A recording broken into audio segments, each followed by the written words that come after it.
or a mechanical engineering student or even a medical student. We are dealing with a specific branch of human knowledge. However, law has a tendency to cover all the branches of human knowledge. Therefore, immerse yourself into reading all the information you can gather. Not necessarily have to do anything with law. Therefore, my request is, don't just confine yourself to legal books, to legal journals, but go beyond that. Read about anything and everything under the sun. I would even recommend read every single magazine you can lay your hands on. And I will give you an example. When my wife receives a quote-unquote feminine magazine like Sakhi or Vinita, it is not only she who reads it, I also read it. Now you may find it amazing, why would a High Court judge need to read Sakhi and Vinita? It is very simple. If I need to know what is the mind and the concept and the thoughts of the young women of this country, I must read those magazines.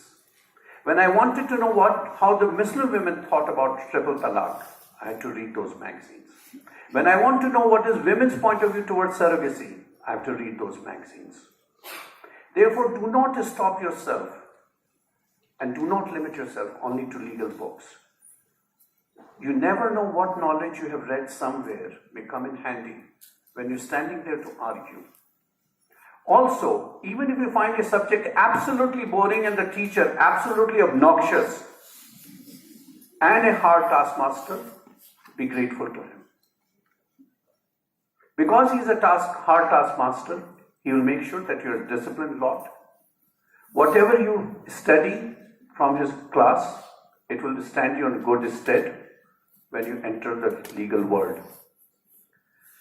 The best thing I liked about the questionnaire, the issues that were raised in this moot court, is the fact that it took a very burning topic, and the fact that all of us as citizens of this country, and especially you because you are going to be the next generation of this country, the issues which are being raised today are not so important for my generation or for the generation of Madam Principal.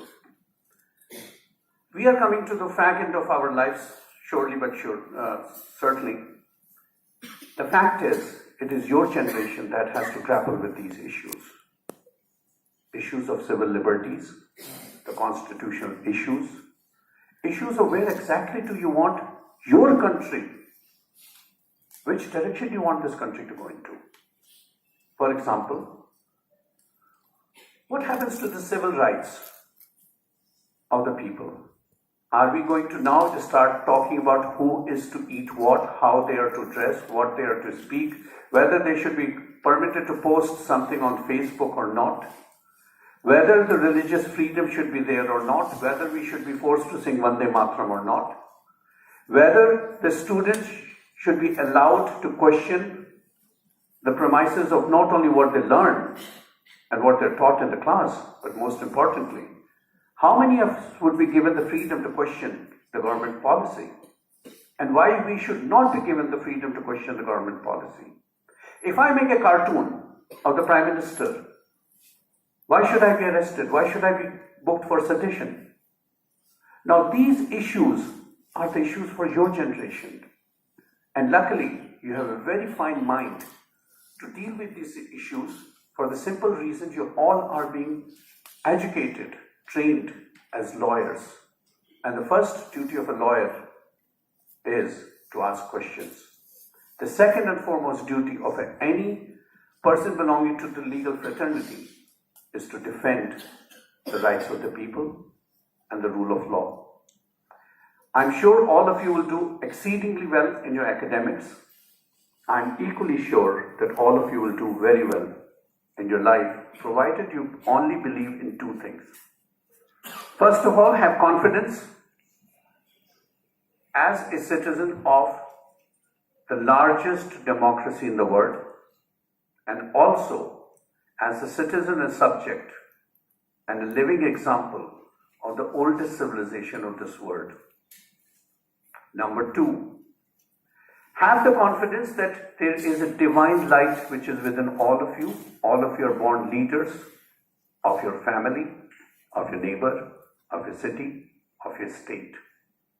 And all I can say is, carry the torch that our generation is now bestowing upon your generation. And when you carry the torch, make sure, wherever you go in this country, there should not even be a corner of darkness